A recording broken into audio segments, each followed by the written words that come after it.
Hello and welcome. Thank you for joining us. In times of uncertainty, business leaders often fall into the wait and see trap. But at Frost and Sullivan, we know that waiting is not a strategy. The need of the hour is to draft alternate approaches towards the external environment, building on resilience and reducing reactiveness down to zero. All of which is built on a comprehensive assessment, of the status quo, assessing what's changed and to what extent. My name is Sapan. I'm joining from Dubai, UAE. Today with me is Professor Vinny Agarwal, our Chief Political Economist from California, USA, and Gary Jeffrey, our Senior Partner, joining us from London to provide that critical outside-in perspective. Dr. Vinny, let's start with the macro. To the outside world, this looks like a significant increase in macroeconomic risk. But you've reinforced that we are entering a much more structurally fluid environment. Are we looking at a temporary shift or a permanent shift in how the GCC, the Gulf, functions? I think we're moving into a very difficult environment that's going to be more permanent. I don't think it'll be a one-time shock. Already, we've seen that the Saudis have kind of encouraged President Trump to continue.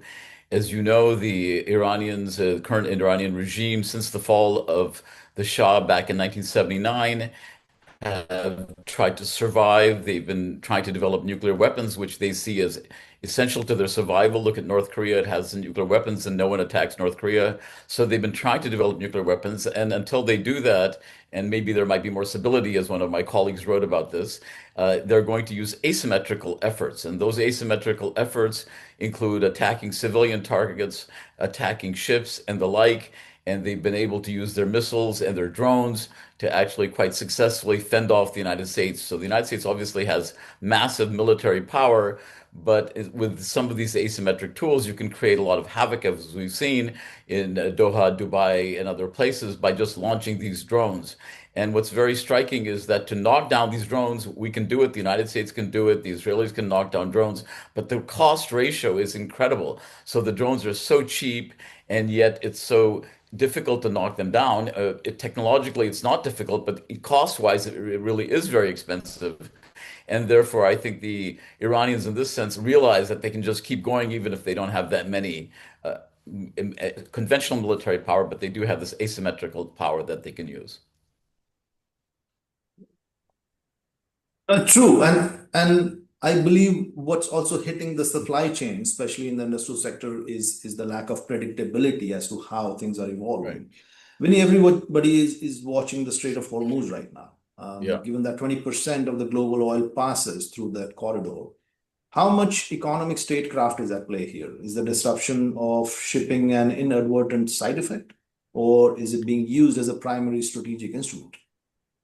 Oh, I think that's a primary strategic instrument. So economic statecraft means intervening in trade and finance and investment in oil. And in this case, they know that the Strait of Hormuz is a critical choke point with 20%, as you mentioned, oil passing through that strait. And what's interesting is you don't have to have a complete closure of the strait. All you have to do is create uncertainty, and uncertainty leads to higher insurance prices. It leads to ship owners unwilling to go through the strait. And recently, to even I think today, the Iranians said, "Well, you can send your ships through there as long as you're not tied to the Americans or the Israelis." But given the high cost of these ships, even one sunk ship, it would be a disaster. So no one is really willing to send their ships through unless they, quote, have permission from the Iranians. So the Iranians have tried to create kind of a toll booth across the Strait of Hormuz, which is, of course, not tolerable for other countries who need to rely on this oil, particularly Asia and other countries. True, and it's interesting you say that because here on the ground, living in Dubai, my observation is we are seeing that response to that statecraft. While the world worries about Hormuz, the UAE, the Saudi are already activating the Saudi land bridge and multimodal bypasses. So it looks like we moved from just in time to just in case logistics. Gary, you are in London speaking to European global boards. They see the headlines about the straits. What are you hearing from them? Are they beginning to understand the resilience of these alternate corridors? Hi, Safa. Nice to speak to you. I've had the pleasure of traveling to the Middle East on a regular basis over the last 10 years. And indeed, the region is a very important strategic partner for European industry. I mean, our local markets here in Europe are kind of constrained. They're stagnant. We have high costs, increased competition from imports. So the Middle East is an attractive investment location for European firms. I mean, it offers so many sort of attractions in terms of raw materials, which have become essential in many value chains, sort of energy, land, and a reasonable local market and access to foreign markets as well. I'm, you know, it's early days, right? I'm not aware from my discussions of companies expecting to sort of pack their bags and sort of leave the region. We do see a number of indicators. We do see some hesitation in activity. I mean, while oil prices are high, logistics slow up. We are seeing signs of companies sort of reining in spending. In the short term, it's hard to look at sort of capex spending changes, but certainly sort of OpEx spending, we see some sort of hesitation there at an early stage as increased costs impact their cash flow. And indeed, we're seeing price rises in some industries as a result. But I've not heard from anyone that the senior leaders see the region as less attractive. And you're right. Perhaps it's too early, and people are organizations are kind of observing this very closely in terms of how the dust is going to settle and how they are going to move forward from there. Vinny, I'll go back to you. You mentioned the role of global powers earlier. We can't ignore the China-Iran link, specifically the $400 billion cooperation agreement and Chinese refineries purchasing Iranian oil. How's that relationship acting as a stabilizer or maybe as a complication for the US and the GCC? Well, it's interesting. It's not quite a complication in the sense that the Chinese are very reliant, much more reliant than the United States, on oil from the region. And so, in fact, they're trying to not say too much. They're trying to ensure that the Strait of Hormuz stays open, since they have a very strong interest in doing so.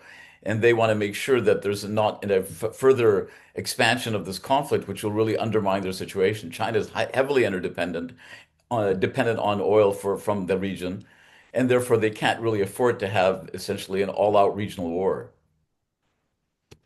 True. Living in the UAE, what I am seeing is a fortress GCC model. We're looking at almost $3.5 trillion in combined sovereign wealth. So, unlike previous wars, capital isn't fleeing, it's clustering at DIFC, ADGM, and so on. What I've also noticed is that the national visions haven't paused. So, the cranes haven't stopped moving in Riyadh, and the Etihad rail is still being laid. Um, we've reached a point of no return on infrastructure. Vinny, from your perspective, does this physical and fiscal momentum allow the region to decouple its growth from the surrounding conflict?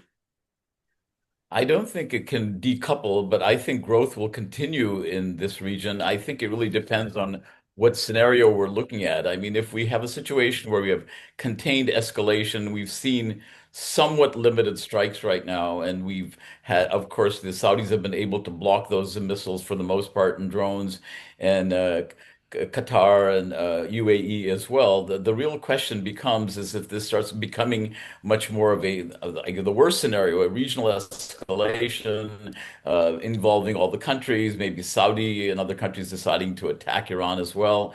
And then we're going to see an all-out conflagration. And if we have that kind of a situation, it's not going to be a good time for investments.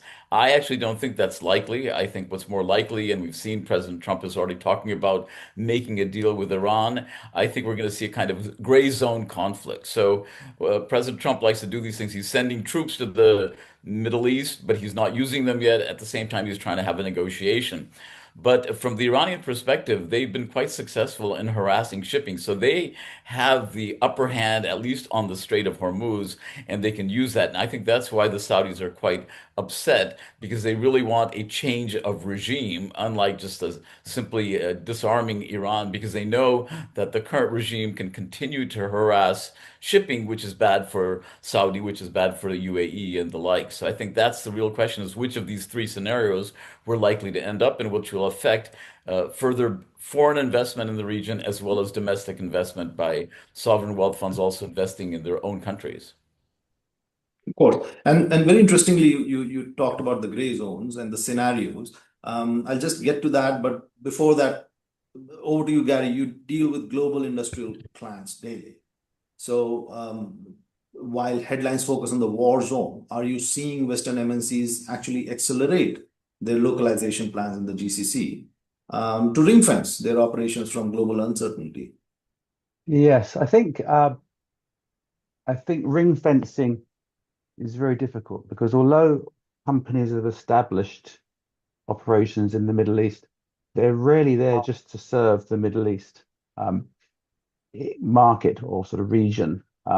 They generally, companies generally invest to benefit from sort of highly attractive sort of feedstocks and things, but that's to support their global businesses.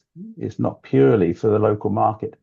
Um, Most business plans that I've seen for investment require um, a sort of significant scale of exports from the chosen location within the GCC and also outside GCC, so into Africa, into Europe, into Asia, in some cases, depending on the product.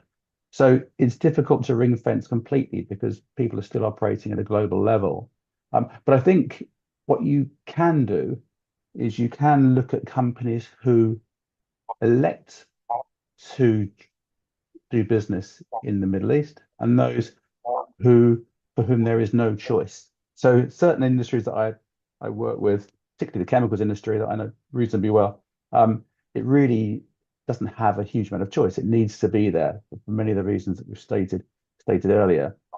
So for them, they need to sort of buckle down and sort of make the best of it, if you like, because they have no choice. They cannot leave.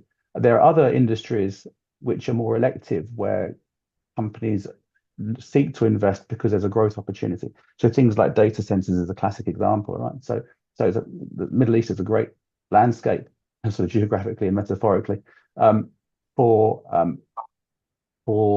data centers, and we've seen billions of dollars being pumped into the Middle Eastern market. So there, I would expect there to be some sort of hesitation because they are sort of decisions that companies can make based on the prospects of a sort of future market potential. And given that some of these industries, as Vinny said, are sort of are targets now, sort of infrastructure, particularly sort of data sensitive infrastructure are targets, then that may slow down. But as I mentioned earlier, the Middle East is and will remain a critical strategic sort of bridgehead for many companies certainly in the industrial sectors. Which makes a lot of sense, and I agree. When you say the hard sectors like the chemicals or the pharma or defense, where the organizations, European or otherwise, are doubling down on local manufacturing to avoid the shipping choke points.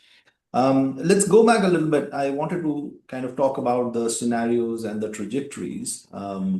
So many business leaders are trying to figure out if they should hold, should they pivot. If we look at the possible trajectories, and you did touch upon it slightly earlier, what is the most likely path for the gray zone we are currently in? Well, I think what we'll see continued harassment. It depends actually on what kind of a deal the United States can strike with Iran. If the deal is that Iranians agree not to harass shipping in the Straits of Hormuz, in the Strait of Hormuz, that they will not develop nuclear weapons in exchange for the Israelis and the Americans not attacking, I think we're going to go back to the status quo ante. That is, we'll go back to where we were before, which is a zone of stability. I think there will still remain some concern because we've seen the vulnerability of Dubai and the UAE more generally, Doha, we've seen vulnerability in that area. So people will be somewhat less enthusiastic about going into the region.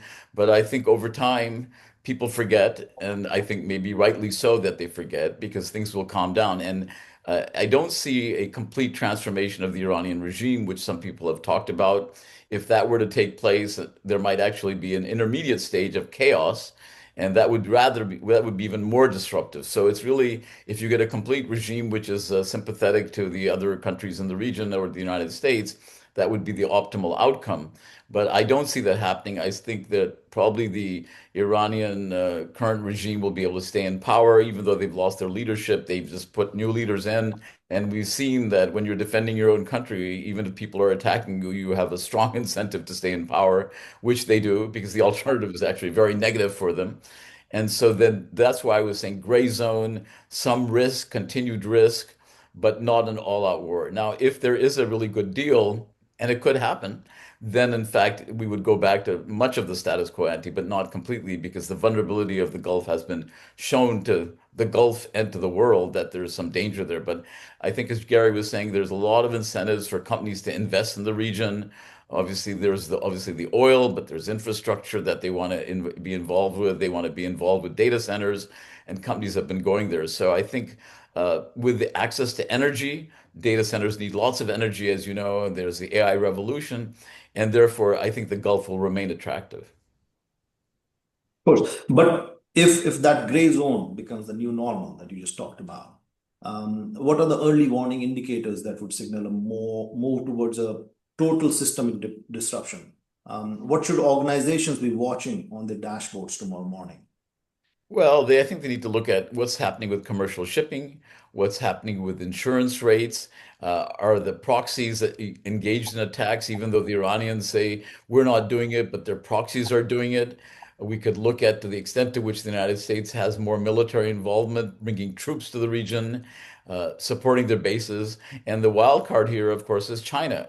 At some point, China might decide that it needs to keep shipping lanes open and start sending ships there, and that would be a significant escalation.